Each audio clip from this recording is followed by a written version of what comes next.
함경도 경원에 적막한 유배지 28배 젊은 권신이 사약을 들이켜며 끝을 맞습니다.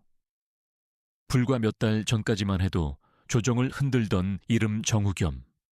그러나 아이러니하게도 그의 몰락은 단지 권력 다툼의 결과가 아니라 사랑과 집착 보호와 감시가 뒤엉킨 궁중의 심리전에서 이미 예고된 비극이었습니다. 화려한 권력 뒤에는 항상 보이지 않는 상처가 있고 그 상처가 역사를 밀어 움직입니다.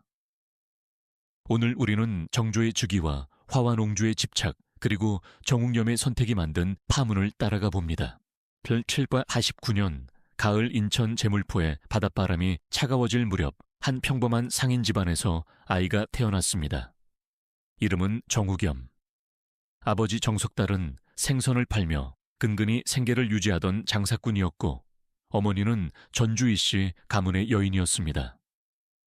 그 집의 둘째 아들로 태어난 후겸에게는 왕과 권력 궁중의 세상 따위는 먼 이야기였습니다.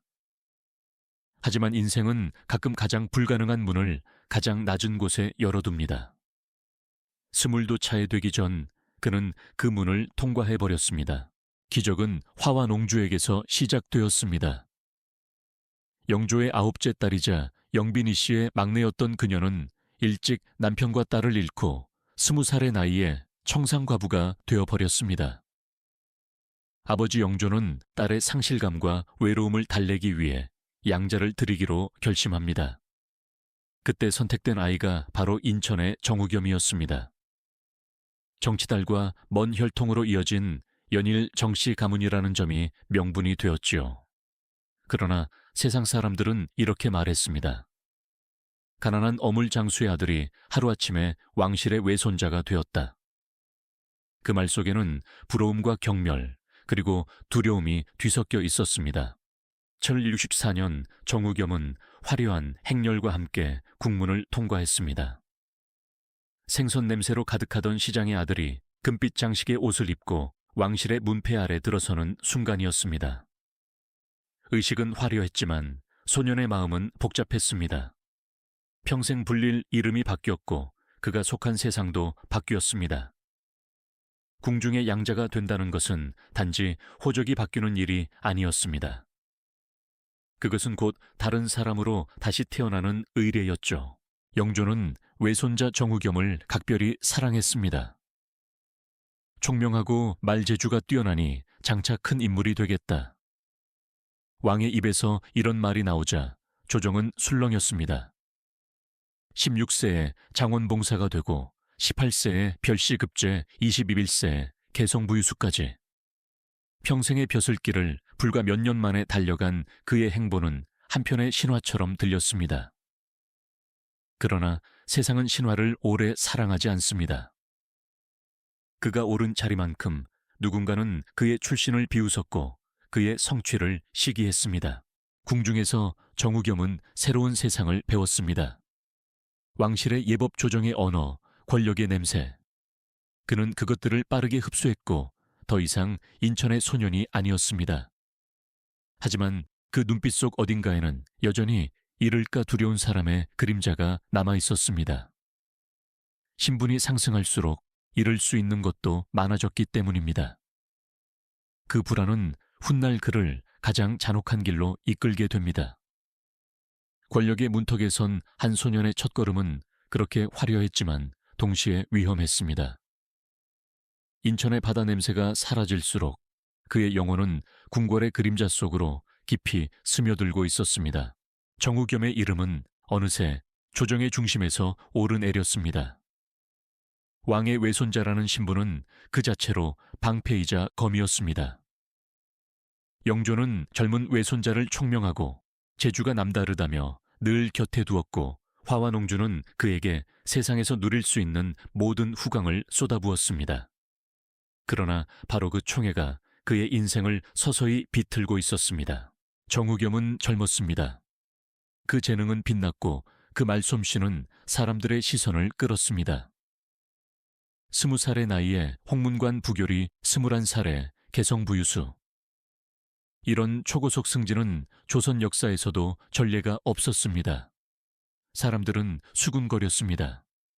정우겸이 능력으로 오른 것이겠는가, 피로 오른 것이지. 가난한 상인의 아들이 하루아침에 권신이 된 사실은 곧 부러움과 질투의 불씨가 되었습니다. 영조는 그를 아꼈지만 세상은 그를 경계했습니다. 은 정우겸을 이렇게 기록합니다. 품행이 교만하고 예의가 없으며 사사로이 재물을 모았다. 실제로 정우겸은 궁중과 외척의 권세를 이용해 관직 인사에 개입했고 상인들로부터 뇌물을 받았다는 소문이 돌았습니다. 그는 점점 더 자신을 신분 상승의 상징이 아니라 권력의 상징으로 만들어갔습니다. 영조의 이름을 등에 업고 세상을 내려다본 그 눈빛은 어느새 오만과 불안을 동시에 품고 있었습니다. 하지만 정우겸의 내면에는 끊임없는 갈등이 있었습니다. 그는 스스로의 출신을 알고 있었고 언제든 가짜 왕족이라 불릴 수 있다는 불안감에 시달렸습니다. 그래서 더 큰 권력을 원했고 더 많은 부를 움켜쥐려 했습니다. 사람들에게 존경받기보다 두려움의 대상이 되려 한 것이지요. 이때부터 조정의 시선은 그를 향해 차갑게 굳어졌습니다. 청렴한 신하들은 그를 멀리했고 노론과 소론의 갈등 속에서도 정우겸은 어느 쪽에도 완전히 속하지 못했습니다. 왕실의 외척이면서도 동시에 새로운 권력의 이방인이었던 것입니다. 화완옹주는 이런 세상의 비난을 무시했습니다. 우리 후겸이는 남들과 다르다. 그녀에게 정우겸은 단순한 양자가 아니라 세상의 자신을 무너뜨리지 않게 지켜줄 기둥이었습니다. 정우겸은 점점 더 권력의 중심으로 들어갔고 그만큼 그의 적도 늘어났습니다. 그를 시기하는 신하들, 그를 두려워하는 세손의 사람들, 그리고 그를 이용하려는 무리들이 얽히면서 궁중은 이미 보이지 않는 전쟁의 장으로 변해갔습니다.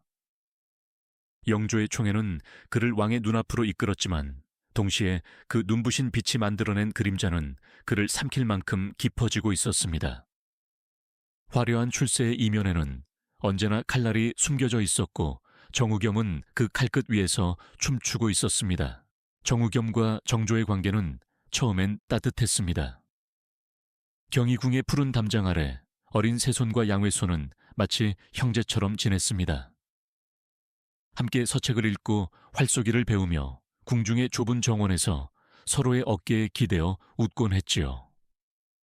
정조는 3살 어린 후겸을 친형처럼 따랐고 정우겸 역시 어린 세손을 귀여워했습니다. 그때까지만 해도 두 사람 사이에 벽은 없었습니다. 그러나 1662년 여름 그 평화는 뒤주 속에서 산산이 부서졌습니다. 이모화변 사도세자가 뒤주에 갇혀 죽은 사건은 어린 정조의 인생을 통째로 갈라놓았습니다. 11살의 소녀는 눈앞에서 아버지가 질식해 죽는 모습을 보아야 했습니다. 정우겸도 그 참혹한 날을 기억하고 있었습니다. 왕실 전체가 숨을 죽였고 누구도 감히 울지 못하던 그날 정우겸은 처음으로 권력의 냉혹함을 목격했습니다. 그 이후 세손은 경희궁으로 옮겨졌고 그의 곁에는 할머니 영빈이 씨가 있었습니다. 그러나 1164년 영빈이 씨마저 세상을 떠나자 정조는 또다시 보호자를 잃었습니다. 그때 그를 거둔 사람이 바로 화완옹주였습니다. 그녀는 어린 조카를 진심으로 아꼈습니다. 아니, 아낀다는 말로는 부족했습니다. 그녀는 정조를 지키고자 했고 동시에 자신의 품에만 두고자 했습니다. 처음엔 다정했습니다. 밥을 함께 먹고 옷을 챙기며 병이 나면 직접 약을 지었습니다. 하지만 그 애정은 점차 변질되었습니다. 그녀는 세손의 일거수일투족을 통제했고 해경궁 홍씨보다 앞서 조카의 삶을 간섭했습니다. 정조가 누구를 만나는지, 무슨 책을 읽는지, 심지어 무슨 생각을 하는지도 알고 싶어 했습니다. 그녀의 사랑은 어느새 감시로 바뀌어 있었습니다. 정우겸은 그런 고모의 뜻을 충실히 따랐습니다. 그는 세손의 곁에서 웃었지만 동시에 그의 모든 발걸음을 보고했습니다. 정조가 새로운 신하와 친해지면 곧 화완옹주의 귀에 들어갔고 세손이 슬쩍 웃은 그날의 대화조차 밤이면 보고서가 되어 전달되었습니다. 정조는 서서히 그것을 알아차렸습니다. 언젠가 자신이 한 말이 그대로 돌아와 꾸짖음으로 되돌아올 때 그는 깨달았습니다. 내 곁의 사람들은 모두 나를 감시하고 있구나. 그날 이후 정조의 눈빛은 달라졌습니다. 고모의 손길을 피했고 정우겸을 멀리했습니다. 그러나 화완옹주는 놓지 않았습니다. 그녀에게 정조는 사랑이자 유일한 존재 이유였습니다. 오빠 사도세자를 잃은 그녀는 그 공백을 조카로 채웠지만 그 사랑이 지나쳐 집착이 되자 정조에게는 숨 쉴 틈이 사라졌습니다. 그렇게 둘의 관계는 기묘하게 얽혔습니다. 보호와 통제 애정과 감시가 뒤섞인 관계. 정우겸은 그 한가운데에서 충성과 야망 사이를 오갔습니다. 그는 진심으로 고모를 따랐지만 동시에 이 관계를 자신의 출세에 이용했습니다. 궁중의 권력 구조 안에서 그는 이미 눈과 귀로 살아남는 법을 배웠던 것이죠. 어린 세손과 함께 자란 형제의 인연은 그렇게 서서히 균열의 그림자로 바뀌어가고 있었습니다. 1769년 18배 정조는 궁궐 담장을 처음 넘어 세상의 향기를 맡았습니다. 세손의 신분으로 기방에 출입한 일이 발각된 것이었죠. 소년의 호기심이었을 수도 답답한 궁궐 생활에서 잠시 벗어나고 싶은 마음이었을 수도 있습니다. 그러나 궁궐은 언제나 누군가의 눈이 있는 곳이었습니다. 그 장면을 목격한 이는 다름 아닌 화완옹주와 홍구경이었습니다. 화완옹주는 충격을 받았습니다. 세손이 방탕하다는 소문은 조정에 치명적인 독이 될 수 있었습니다. 그녀는 즉시 이 사실을 해경궁 홍씨에게 알렸고 해경궁은 눈앞이 캄캄해졌습니다. 아버지 사도세자가 광증으로 죽어간 기억이 아직도 생생했기 때문입니다. 혹시 우리 아이도 같은 길을 걷는 것은 아닐까, 그 공포가 그녀를 삼켰습니다. 해경궁은 친정아버지 홍봉한을 찾아가 눈물로 호소했습니다. 세손을 살려주십시오. 이번 일은 한 번으로 끝나야 합니다. 처음엔 홍봉한도 주저했습니다. 그러나 딸이 단식투쟁을 하며 애원하자 그는 결국 나섰습니다. 기생들은 유배를 가고 세손은 엄중히 훈계받았습니다.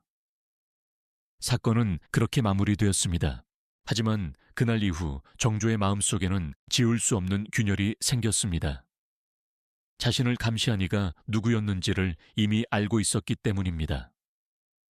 고모와 양자 정우겸. 그는 이제 그들의 눈을 보호가 아닌 통제로 느꼈습니다. 한때 웃음을 나누던 가족이 이제는 자신의 실수를 이용해 권력을 지키는 사람들로 보이기 시작했습니다. 정우겸은 고모의 명령에 충실했습니다. 세손이 또다시 실수하지 않도록 지켜보아라. 그 말은 곧 그를 감시하라는 뜻이었습니다. 그는 충성심이라 믿었지만 정조에게는 배신이었습니다. 조카와 양자 사이 애정은 이미 사라지고 있었습니다. 대신 남은 것은 서로에 대한 의심뿐이었죠. 이 작은 사건은 훗날 모든 비극의 씨앗이 됩니다. 기방 출입이라는 가벼운 일탈은 정조에게 신뢰라는 단어의 의미를 바꾸어 놓았습니다. 그는 그날 이후 아무도 완전히 믿지 않았습니다. 심지어 어머니 해경궁에게조차 자신의 진심을 다 드러내지 않았습니다. 대신 정조는 마음속에 단단한 벽을 세웠습니다. 그리고 그 벽 너머에서 천천히 복수와 정의의 의미를 곱씹기 시작했습니다. 궁중의 공기는 더욱 차가워졌습니다. 화완옹주는 여전히 조카를 사랑한다고 믿었고 정우겸은 충성을 다한다고 확신했습니다. 하지만 정조는 이미 그들을 자신의 적으로 느끼기 시작했습니다. 눈에 보이지 않는 전쟁은 그날 아주 작은 스캔들로 시작되었고 시간이 흐르며 왕위를 둘러싼 거대한 폭풍으로 자라나고 있었습니다. 1775년 겨울 궁궐의 공기는 불안하게 떨리고 있었습니다. 80을 넘긴 영조는 병세가 깊어져 더 이상 국정을 돌보기 어려웠습니다. 대신들은 그의 눈치를 보며 침묵했지만 결국 왕은 결단을 내립니다. 세손에게 대리청정을 맡기겠다. 그 한마디는 조정을 양분하는 불씨가 되었습니다. 표면적으로는 세손의 경험 부족을 이유로 한 반대였습니다. 그러나 그 뒤에는 훨씬 더 복잡한 이해관계가 얽혀 있었지요. 한익모 홍인한 그리고 그들의 뒤를 바친 화완옹주와 정후겸. 이들은 모두 한 가지 두려움을 공유했습니다. 정조가 권력을 잡는 순간 자신들의 세상이 끝날지도 모른다는 공포였습니다. 정후겸은 더욱 적극적으로 움직였습니다. 그는 궁궐 안팎에 밀정을 심어 세손의 언행을 감시했고 정조가 사람들과 나눈 사적인 대화까지 보고하게 했습니다. 심지어 세손이 외부와 교류했다는 이유로 음모를 꾸미고 있다는 소문을 퍼뜨렸습니다. 그때마다 왕위를 서두르는 세손이라는 악의적인 말이 떠돌았고 정조의 명예는 조금씩 깎여나갔습니다. 정조는 그 모든 것을 알고 있었습니다. 그러나 그는 움직이지 않았습니다. 아직 때가 아니었기 때문입니다. 대신 그는 침묵 속에서 자신을 단련했습니다. 책을 읽고 정책을 공부하고 아버지의 죽음에서 비롯된 정치의 잔혹함을 곱씹었습니다. 그는 알고 있었습니다. 권력은 분노로 얻는 것이 아니라 인내로 지켜야 한다는 것을. 영조의 병세가 더 깊어지자 대신들은 다시 모였습니다. 그 자리에서 화완옹주는 조용히 입을 열었습니다. 세손은 아직 어립니다. 국정은 중신들이 도와야 합니다. 그녀의 말은 겉으로는 걱정이었지만 속내는 명확했습니다. 정조가 왕권을 잡기 전에 주도권을 완전히 장악하겠다는 의도였죠. 하지만 영조는 달랐습니다. 그는 세손을 믿었습니다. 그는 내 아들의 아들이다. 사도의 피를 이은 자가 조선을 이끌어야 한다. 그 한마디는 화완옹주와 정후겸의 세계를 무너뜨렸습니다. 그들은 마지막으로 발버둥쳤습니다. 홍구경을 탄핵하려 했고 세손의 행실을 문제 삼았습니다. 그러나 영조의 결심은 흔들리지 않았습니다. 1775년 12월 7일 영조는 공식적으로 정조에게 대리청정을 명합니다. 반대파들은 그날 밤부터 조용히 짐을 싸기 시작했습니다. 그리고 몇 달 뒤 그들이 두려워하던 일이 현실이 되었습니다. 1776년 3월 10일 영조가 승하한 것입니다. 정조는 25의 나이로 왕위에 올랐습니다. 즉위식에서 그는 떨리는 목소리로 말했습니다. 과인은 사도세자의 아들이다. 그 한마디에 조정이 얼어붙었습니다. 그 말은 단순한 혈통의 선언이 아니라 세상을 향한 심판의 서곡이었습니다. 그리고 그 심판의 첫 번째 대상이 바로 자신을 가장 가까이에서 감시했던 사람들 화완옹주와 정후겸이 될 운명이었습니다. 왕이 된 정조는 이제 칼을 쥔 손으로 과거의 그림자들과 마주하게 됩니다. 1776년 봄 조선의 하늘은 맑았지만 궁궐 안은 얼어붙어 있었습니다. 영조가 승하하고 25세 정조가 새 왕으로 즉위했습니다. 어린 시절의 상처를 아는 소녀는 이제 나라의 주인이 되었지만 그의 첫 명령은 축복이 아니라 숙청이었습니다. 정조는 즉위식에서 단호히 말했습니다. 과인은 사도세자의 아들이다. 이 선언은 한 시대의 끝이자 또 다른 시대의 시작이었습니다. 그 말은 곧 아버지를 죽음으로 몰았던 자들, 그리고 그에 협력한 모든 세력에게 내려진 심판의 선고였습니다. 정후겸과 홍인한 그리고 그들을 감싸던 화완옹주의 세력은 그날부터 역사의 반대편에 서게 되었습니다. 상소가 빗발쳤습니다. 정후겸과 홍인하는 반역의 무리입니다. 속히 처단하소서. 정조는 한동안 침묵했지만 결국 짧고 냉정한 명령을 내렸습니다. 유배하라. 정후겸은 폐서인되어 모든 관직과 자코를 잃었고 함경도 경원으로 유배되었습니다. 조선 땅 끝이라 불리던 그곳 눈보라와 돌산 사이의 황량한 땅이 그를 기다리고 있었습니다. 왕의 외손자이자 조정의 중심에 섰던 남자가 이제 초라한 죄인이 되어 가시울타리 속에 갇혔습니다. 유배지의 집은 위리안치, 즉 세 겹의 울타리로 둘러싸인 감옥이었습니다. 그는 하루 종일 하늘만 바라봤다고 합니다. 화완옹주에게도 그날은 운명의 단절이었습니다. 정조는 냉정히 명했습니다. 역적을 왕실의 일원으로 둘 수 없다. 그녀는 옹주의 칭호를 박탈당하고 남편의 이름을 따라 정씨 부인으로 격하되었습니다. 양자 정우겸과의 인연은 단절되었고 그녀는 고향으로 강제 귀향당했습니다. 화려하던 궁궐의 여인은 단숨에 폐비의 그림자가 되었습니다. 정우겸의 생부 정석달 역시 유배되었고 형 정일겸은 파직되었습니다. 한때 영조의 총애를 등에 업고 세상을 휘젓던 가문은 하루아침에 역적의 집안으로 전락했습니다. 인천의 바닷가 마을 사람들은 혀를 찼습니다. 하늘이 너무 높이 올린 자를 다시 땅으로 내리셨구나. 그로부터 석 달 뒤 유배지의 공기가 더 차가워졌습니다. 홍계의 일파가 정조를 암살하려 한 사건이 발각된 것입니다.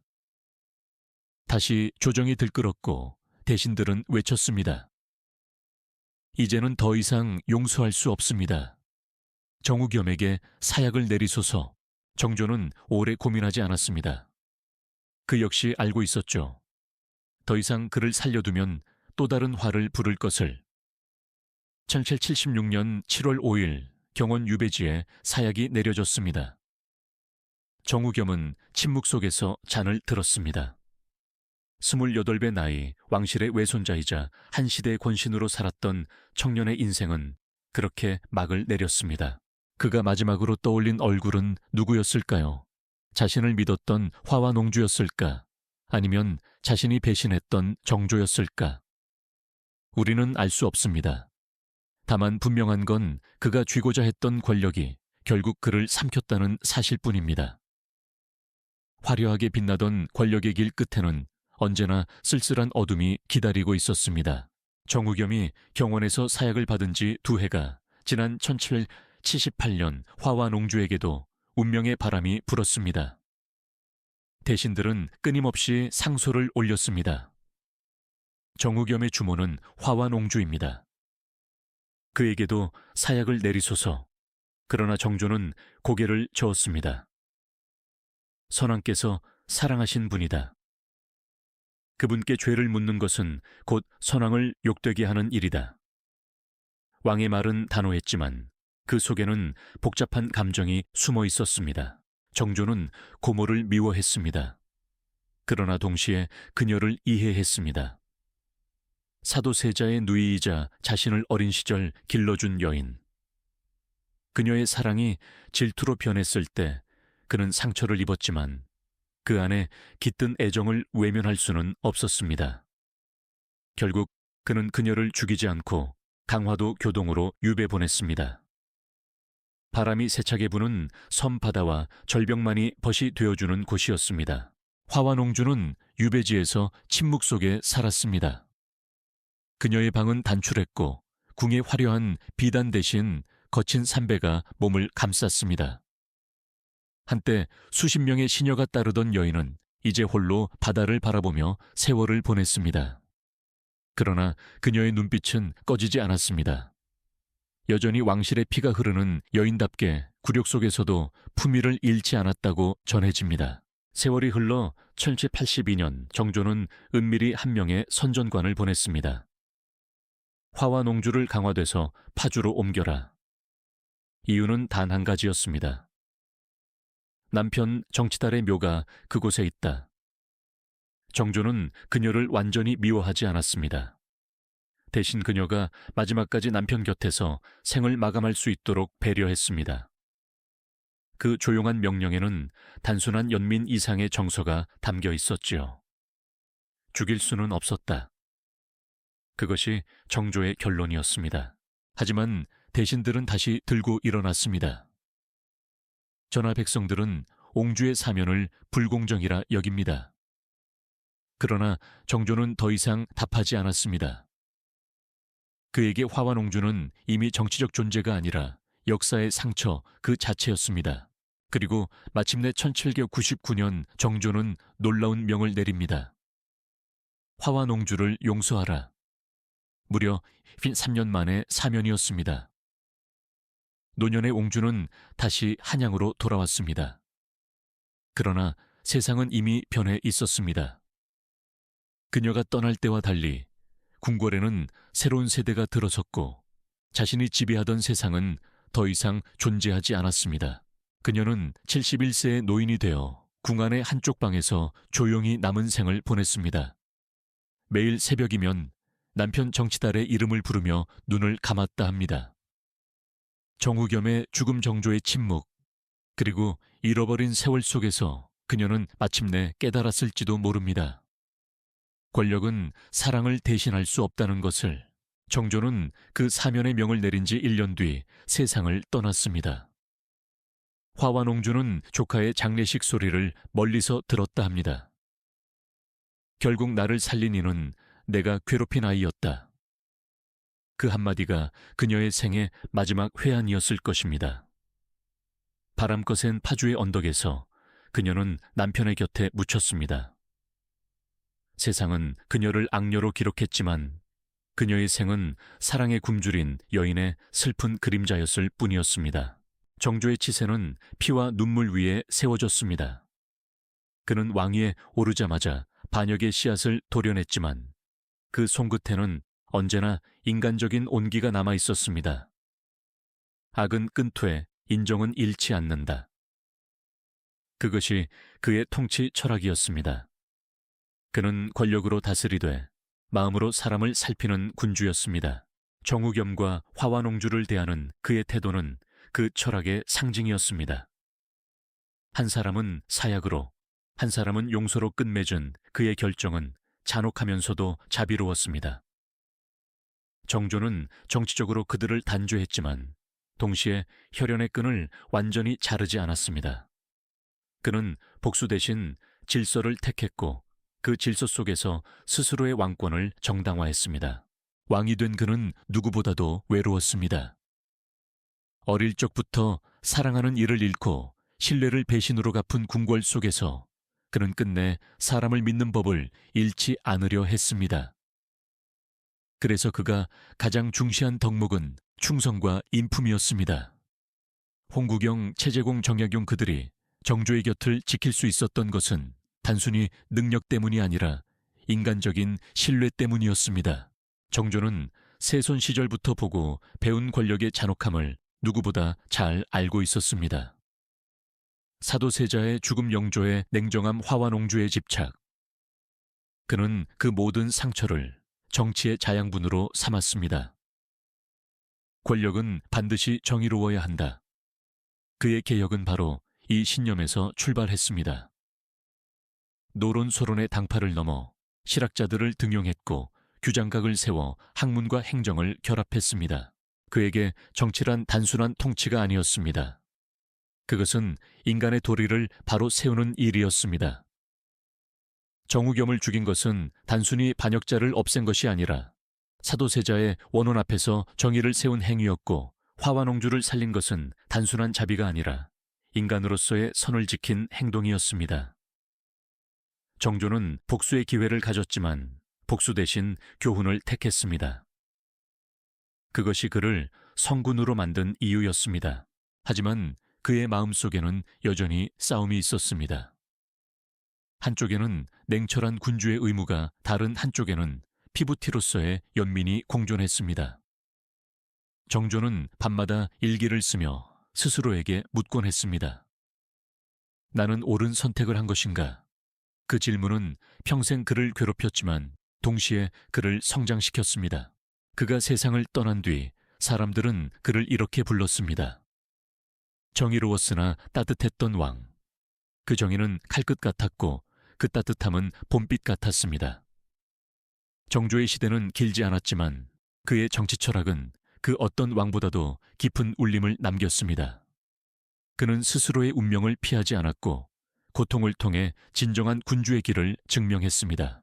정우겸의 사약과 화와농주의 용서, 그 극단의 선택 속에서 정조가 세운 것은 단지 왕권이 아니었습니다. 그것은 인간에 대한 믿음 그리고 진정한 정의였습니다. 왕이란 무엇인가 그가 평생 던졌던 그 질문의 답은 아마도 이렇게 요약될 것입니다. 왕은 힘으로 세상을 지배하지만 마음으로 세상을 구한다. 1810년대 파주 문산의 언덕 위. 낮은 바람이 풀잎을 흔들고 두 개의 봉분이 나란히 놓여 있습니다. 하나는 20살의 나이에 세상을 떠난 정치달의 무덤, 다른 하나는 71살의 나이에 그 곁으로 돌아온 화완옹주의 무덤입니다. 두 봉분 사이의 거리는 손을 뻗으면 닿을 만큼 가깝지만 그 사이에는 51년의 세월이 흐르고 있었습니다. 사람들은 그곳을 지나며 속삭입니다. 이 여인은 끝내 남편의 곁을 떠나지 않았다. 권력으로 세상을 흔들던 옹주였지만 죽음 앞에서는 한 남자의 아내로 돌아가고 싶었던 것이지요. 정우겸의 무덤은 없습니다. 유배지 경원에 눈보라 속에 묻혔다는 말만 전해질 뿐 정확한 위치는 아무도 모릅니다. 역적으로 죽은 자의 이름을 누가 돌보겠습니까? 그가 남긴 것은 권력의 찬란함이 아니라 그것이 얼마나 허무한지를 증명한 발자취였습니다. 그러나 한편으로 생각해보면 그는 단지 시대의 희생양이었을지도 모릅니다. 태어나고 싶어서 태어난 신분이 아니었고 오르려 했던 자리가 너무 높았을 뿐이었습니다. 정우겸은 영민했지만 불안했습니다. 낮은 출신에서 얻은 두려움이 그를 욕심으로 몰아넣었고 권력을 쥐면 마음의 공허가 채워질 것이라 믿었습니다. 그러나 권력은 그를 구원하지 않았습니다. 오히려 그 욕망이 그의 목을 조여왔습니다. 화완옹주는 사랑하는 이를 잃은 슬픔 속에서 조카를 통해 삶의 의미를 찾으려 했지만 그 사랑은 집착으로 변했고 결국 자신이 세운 탑을 무너뜨렸습니다. 정조는 그들의 비극을 보며 인간의 본성을 이해했습니다. 그가 세운 개혁은 단지 제도의 변화가 아니라 인간의 탐욕과 약함을 통제하려는 시도였습니다. 그래서 그는 말년에 이렇게 적었습니다. 사람을 다스리는 길은 법에 있지 않고 마음에 있다. 왕이었지만 인간의 연약함을 끝내 잊지 않았던 군주, 그것이 정조였습니다. 2001년 파주시는 화완옹주와 정치달의 묘를 향토유적으로 지정했습니다. 사람들은 다시 그 이름을 불렀습니다. 권력의 여인, 그러나 마지막엔 한 인간으로 돌아간 여인. 봉분 앞의 잡초는 여전히 자라나고 비가 내리면 흙은 조금씩 깎여나갑니다. 그러나 그곳의 침묵은 오히려 많은 말을 합니다. 사랑과 권력 신분과 욕망 인간의 모든 감정이 그 땅에 겹겹이 스며 있습니다. 정우겸과 화완옹주의 이야기는 결국 같은 결말을 향했습니다. 하나는 권력을 위해 사랑을 버렸고 하나는 사랑을 지키려다 권력을 잃었습니다. 그리고 정조는 그 둘 사이에서 정의와 자비를 동시에 품으려 했습니다. 세 사람의 이야기는 우리에게 이렇게 속삭입니다. 권력은 영원하지 않지만 진심은 남는다. 오늘 우리가 그들의 이야기를 다시 떠올리는 이유는 그들을 비난하기 위해서가 아닙니다. 인간이 얼마나 약하고 또 얼마나 애처로운 존재인지 알기 위해서입니다. 인천의 가난한 소녀는 왕실의 외손자가 되었지만 결국 외로이 죽었고 옹주는 궁의 중심에서 사랑을 갈망하다 홀로 세상을 떠났습니다. 정조는 왕이 되어 모두를 용서했지만 끝내 자신을 용서하지는 못했습니다. 역사는 승자의 기록이라 하지만 패자의 이야기가 때로는 더 인간답습니다. 그들의 실패와 후회 속에서 우리는 스스로에게 묻습니다. 나는 무엇을 위해 살아가고 있는가? 정우겸은 권력을, 화완옹주는 사랑을, 정조는 정의를 택했습니다. 그들의 선택은 달랐지만 결국 모두 외로움으로 귀결되었습니다. 권력은 사라지고 이름은 잊히지만 그들의 삶이 남긴 울림만은 여전히 우리 곁에 있습니다. 사람을 잃으면 모든 것을 잃는다. 그 단순한 진리를 역사는 다시 우리에게 속삭이고 있습니다. 이 영상이 마음에 드셨다면 좋아요와 구독으로 다음 이야기에서 또 함께 걸어가 주세요.